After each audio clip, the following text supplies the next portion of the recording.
Members of the media, good evening. Thank you very much for your patience. The post-match press conference for Jamaica against Trinidad and Tobago, semi-final one in the Unity Cup. We're joined with the head coach of the Jamaica Senior Men's National Team, the Reggae Boys, Coach Steve McLaren. Before we open the floor for questions, we're going to have a few opening remarks from Coach in reflection, and then we'll open the floor for questions. So Coach, initial reaction, boys in London, and a win. Yeah, I think it was always going to be a difficult game for the full 90 minutes because one day's preparation was not ideal. People flying over, jet lagged. Most of the players not playing for 3 weeks, and so they've done remarkably well to come away with a victory. Delighted with the first half. I thought we were excellent. Really should have been a few more than just the one we got. And then we got the second and relaxed a little bit. And then we thought we were just planning for penalties, and thank God we got a penalty just for one. And Richard King smashed it away perfectly. I think it was important to win. It must have been for the neutral, I don't know, a great game because it was end to end. There was chances. There was great football as well. They're very technical, tactical. Trinidad, we knew that, but our boys did really well in terms of discipline, the game plan, and the transitions that we had, and opportunities to score. I'd say we should have scored more than 3, but normally you're happy with 3. But there were 2 penalties, but I think the key thing is there was a lot of pressure on the players today. First time for a lot of them, all of them really. First time in the UK, playing for Jamaica. For the UK players, their families, the kids, who've never seen Daddy playing in a Jamaica shirt. I've had the privilege of that, and I think they love that. I think the Jamaicans coming over have had a great experience already about what Europe is about, for international football is about. We're delighted, but I think the key thing is, like we said, the fans were fantastic. They were really from the beginning when we stepped out on the field before the warm-up, during the warm-up, and during the game, even when it went to 2-2, they were always behind the team. And I think the key was obviously winning this game, but it was also in a performance to make the supporters proud, and with a smile when they leave the stadium. And that's what the players have done. They've achieved victory. Jamaicans looked proud as we went round, and they were all smiling. And that's what we like in Jamaica, I know that. So for a few days we can enjoy it, then get back to work. And a tough game on Saturday, whoever. Thank you, Coach. We can now open the floor for questions. Yes, go ahead. Hi, Steve. Congrats on the win. I just want to find out, do you have a preference for an opponent on Saturday? Would you want to face Ghana or Nigeria? Which one would you want to take on Saturday in the final? I'm going to watch the game tomorrow, so after the game I'll tell you. It's who we have to. It's different totally, isn't it? So I've not seen a lot of either team, apart from they've got good players and good squads. So we'll just enjoy this, recover, and hopefully the fans will come again on Saturday, and we put in a good performance. The key for me was playing good football and a good performance and create chances, and there was exciting football, and also from Trinidad. So I think for the neutral and even for the 2 supporters, Trinidad and Jamaica, it was a game of football and a good game of football. All right, we can follow up with other questions. Please raise your hand, and then we can continue from there. All right, Gario, go ahead. Hello, Coach. Gario once again, JFF Live. Overall, from preparation standpoint, did you think today's game will get your players in a where you need to be for the second one coming out? Like you just mentioned you had one game to 1 day. 1 day, yeah. Yeah. You was there, you know. It's been a difficult 2 days and a lot of detail and information put into the players. We hope that, you know, our squad was 17 outfield players and 3 goalkeepers. So we're still 3 short, and I think that showed in terms of as the game went further on. We'll hope to get a couple who might come out to give us reinforcements for Saturday. Warner Brown being one of them, and that would have been a nice asset for us. So hopefully we'll recover, have a couple of days to prepare, be in better shape for a tough game on Saturday. Yeah, and as far as being resilient, this is like another third game this year alone where we finish it off very much towards the end of the game where we come out with a victory. What does that say about the team's resilient and not being able to like give up and play the full 90 minutes? I think the key was the reaction after 2-2. I was a little bit stunned. We didn't see it coming. But the reaction from the team was excellent. It never panicked, never lost its focus, and carried on playing. So I was really pleased in that respect. Showed maturity and belief. But as you say, I don't know what's that 4 and 5 in the last in stoppage time, and that's one of our mottos is fight and don't give in. Thanks, Coach. Any other questions from the members of the media? Yes, go ahead.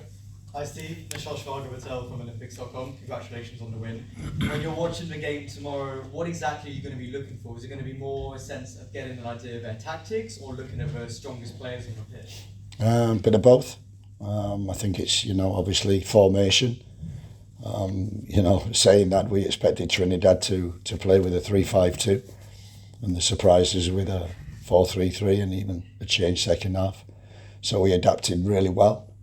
You know, from what preparation we'd done. So it's just to get an idea of, obviously, the strengths of each team, the formation, the strongest players, strengths and weaknesses. So just the usual opponent scouting. But the key thing is, you know, it was important to win today because of the FIFA points as well. So Saturday will be nice. Hopefully, a couple more players coming in, and another good performance. That was for me the key. Was, you know, were we disciplined? Did we have good shape? Were we front foot? Were we aggressive? And we've got speed, and we used it on transition a lot. And I'm personally just delighted for Burrell. You know, he plucked from nowhere, and you know, playing for Burton, scoring goals, bit of an unknown. He's come here, he's been quiet. It must have been a huge game for him and his family. I know they're all here, and what a debut to score, and that goal that he got is what we saw in him. He's always in the 6-yard box, always. When a cross comes in, when there's bouncing around, he's always in the 6-yard box. And that's a real strength of a number 9. Yes, we'll see in the back, yeah. Hi Steve, Morgan Afford from the Guardian as well. I just wanted to check with you in terms of the support today. Did it feel like a home game? It was really loud from the Jamaica contingent. So did you feel like you were playing in front of your fans at home? Yeah, absolutely. They're always vocal. Home or now away, and it was just, you know, that's why we're here. And I said that from the first press conference. Why we're here? We're here for experience for the Jamaica players playing UK, the UK players to play in front of family and friends and kids wearing a Jamaica shirt. But most important for, you know, 2.5 million people in this country. 500,000 living in London. Of Jamaican heritage. Yeah, and it felt like, you know, we had them all in here, the noise they made. And you know, when you're in Jamaica, there's a lot of noise. Any further questions? Yes, go ahead. Steve, said that you plucked Burrell from nowhere. Could you just elaborate where you found him, when you saw him, how you came to draft him into your squad? Yeah, in fact, we're about halfway through the season, and we've got good people on the ground, and we're always searching. Recruitment is so important for us, and definitely since Mikel Antonio got injured, we've been looking for a number 9, and we had Warner Brown, who had a great game against St Vincent and scored goals. We didn't have him because of visa problems. Hopefully they're solved and he can come over. So we're a little short of a 9, and we've watched him. And I know Gary Boyer very well, so I had a chat with Gary as well. And the key thing why we brought him in is because he's a worker, he's a runner, and he runs in behind, and he's always a threat. And the key thing is he's always in the middle of the goal. What he has to do is obviously the ratio of chances that he gets, he needs to score. But if he's composed and he learns, that will come. So I'm delighted for him and gave exactly what we expected. So you just tipped off about him, like go and see this guy, he's playing really well for us. Yeah, that's right. We've got a lot of people on the ground. A lot of names have been mentioned.